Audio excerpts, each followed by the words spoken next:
Hi hello അസ്സലാമു അലൈക്കും. നമുക്ക് ഇന്ന് ഈ ഒരു ക്രിസ്പി വടയുടെ റെസിപ്പി തന്നെ അങ്ങ് നോക്കാം അല്ലേ. കഴുകി കുതിർത്ത് വെച്ച ഉഴുന്നിന് നമ്മൾ എന്ത് ചെയ്യുക, മിക്സിയുടെ ജാറിലേക്ക് കുറച്ചായിട്ടിട്ട് അടിച്ചെടുക്കാം കേട്ടോ. ഇനി ഇത് മാവ് പരിവും കറക്റ്റാണെന്ന് അറിയാനായിട്ട് സ്പൂൺ വെച്ചിങ്ങനെ തട്ടി നോക്കാം കേട്ടോ. അപ്പോൾ അതിങ്ങനെ വീഴുന്നില്ലെങ്കിൽ ഇത് പരിവായി എന്നാണ് അർത്ഥം. രണ്ടാമത്തെ ട്രിക്ക് എന്തെന്ന് വെച്ചാൽ ഇങ്ങനെ ഒരു ഗ്ലാസ് എടുത്ത് ആവശ്യത്തിന് വെള്ളം ഒഴിച്ച് മാവിട്ട് കൊടുക്കുക. അപ്പോൾ അതിങ്ങനെ പൊങ്ങി കിടക്കുകയാണെങ്കിൽ മാവിൻ്റെ പരിവ് കറക്റ്റാണ് കേട്ടോ. ഇനി ഇതൊരു 1.5 മണിക്കൂർ നമ്മൾ പുളിക്കാനായിട്ട് വെക്കുക. ഇതിലേക്ക് ആവശ്യത്തിന് വെജിറ്റബിൾസും കാര്യങ്ങളൊക്കെ നമുക്ക് ഇട്ട് കൊടുക്കാം കേട്ടോ. ഇനി നമ്മളിതിലേക്ക് ആവശ്യത്തിന് അരിപ്പൊടി, പിന്നെ കുറച്ച് ഉപ്പ്, പിന്നെ ഇത്തിരി സോഡാപ്പൊടി, പിന്നെ പേരിന് വേണ്ടി കുറച്ച് കായപ്പൊടിയും കൂടെ ഇവിടെ ചേർക്കുന്നുണ്ട്. പിന്നെ ആവശ്യത്തിന് കറിവേപ്പിലയും കൂടെ ചേർക്കുന്നുണ്ട്.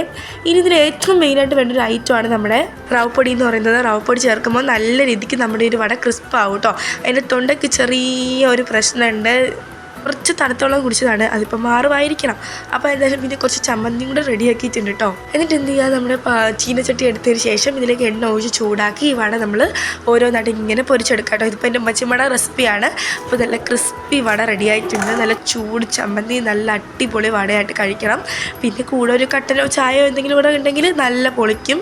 അപ്പോൾ നിങ്ങൾ എന്തായാലും ഈ ഒരു വടയുടെ റെസിപ്പി ഒന്ന് ഫോളോ ചെയ്യട്ടോ. നല്ല അടിപൊളി ടേസ്റ്റാണ്. അപ്പോൾ ഇന്നത്തെ വീഡിയോ ഇത്രയേ ഉള്ളൂ. Love you and by.